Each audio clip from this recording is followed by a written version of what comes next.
Assalamualaikum warahmatullahi wabarakatuh. Sebelumnya perkenalkan, nama saya Cynthia Kusumawardana dengan NIM 20101094 dari kelas S1 Teknik Telekomunikasi 08C.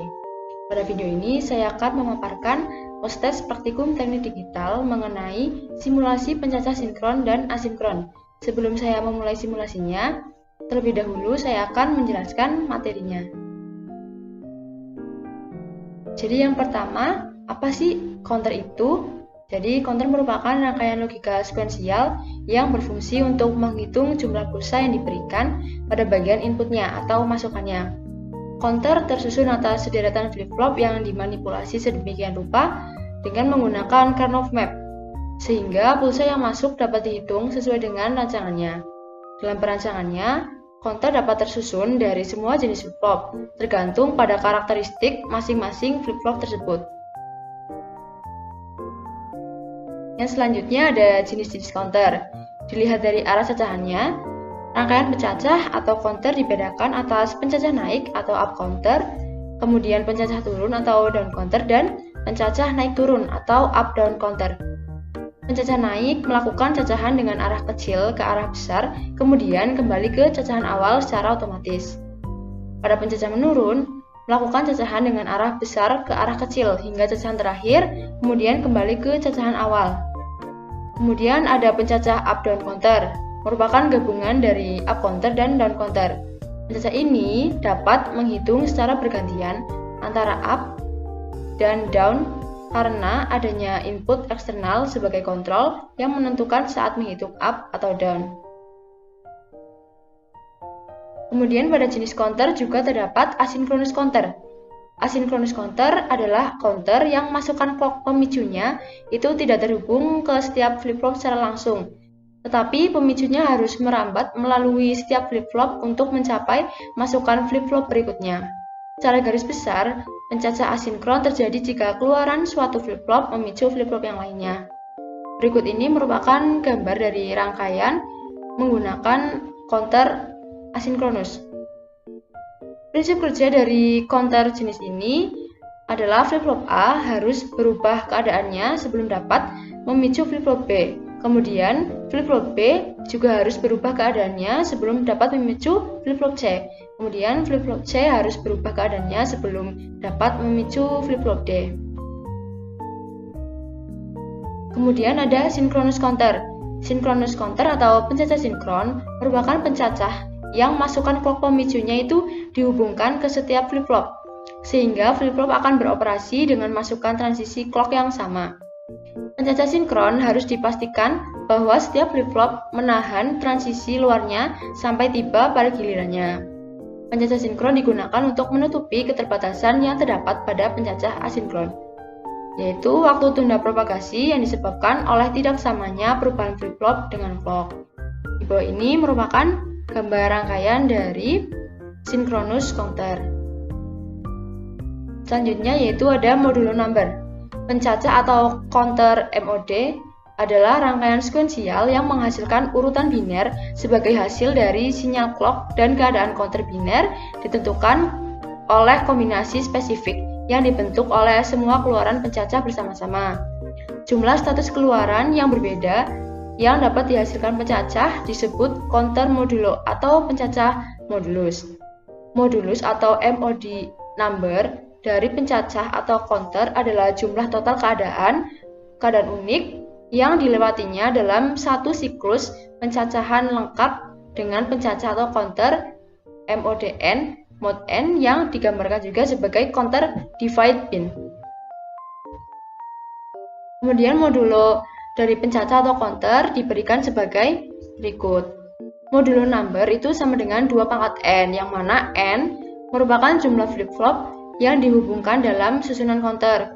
Misalnya apabila digunakan 5 flip-flop, maka akan didapatkan MOD 32 counter 25 sampai 32, yang berarti memiliki kedudukan 0000 sampai 1111.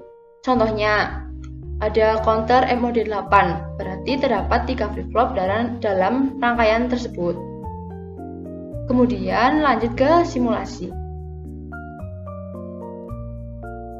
Baik, selanjutnya di sini saya akan melakukan simulasi.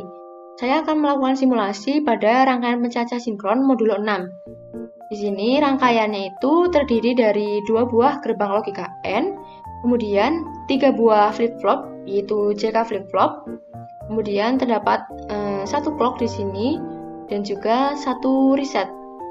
Kemudian outputnya ada 3, yaitu A, B, dan C.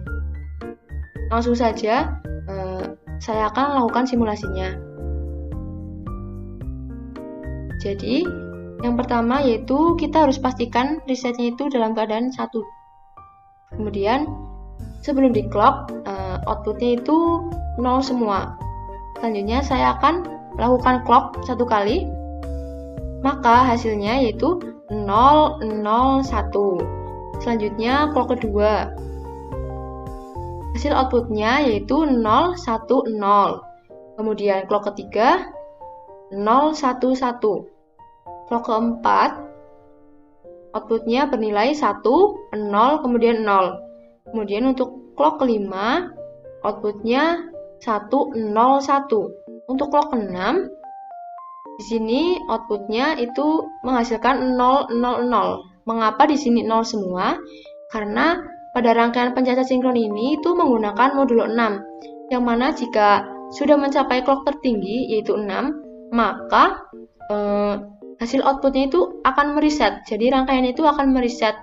Kemudian nanti kembali ke nilai awal, seperti pada clock pertama. Jadi pada saat melakukan clock ke-7, maka nilainya itu akan sama seperti pada saat melakukan clock ke-1, 0, 0, 1. Kemudian clock kedua 0, 1, 0. Clock ke-9 0, 1, 1. Kemudian clock ke-10 1, 0, 0. Kemudian clock ke-11 1, 0, 1. Dan clock ke-12 pun sama. Hasilnya seperti pada saat clock ke-6, yaitu 0 semua outputnya. Di sini tidak hanya clock ke-6, tapi kelipatan dari clock 6, seperti 12, kemudian 24, kemudian 18, seperti itu. Maka hasil outputnya itu akan 0, karena rangkaiannya itu mereset secara otomatis. Kemudian pada clock selanjutnya akan memulai dari awal lagi, seperti itu. Jadi di sini rangkaian pencacah sinkron ini merupakan rangkaian yang menggunakan pemicu dari satu sumber clock yang sama, atau berarti itu flip-flopnya itu mendapatkan clock dari satu sumber yang sama. Pada pencacah sinkron itu flip-flopnya disusun secara paralel, seperti itu. Selanjutnya lanjut ke rangkaian pencacah tak sinkron modulo 6. Baik, selanjutnya di sini saya akan mensimulasikan atau melakukan simulasi pada rangkaian pencacah tak sinkron modulo 6. Di sini rangkaiannya itu terdiri dari 3 buah JK flip-flop, kemudian 1 buah clock dan 1 buah reset. Di sini juga menggunakan 3 buah output, yaitu A, B, kemudian C.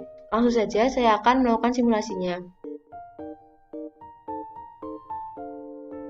Pastikan lagi bahwa resetnya itu pada keadaan 1. Kemudian sebelum clock itu outputnya menghasilkan 0 semua.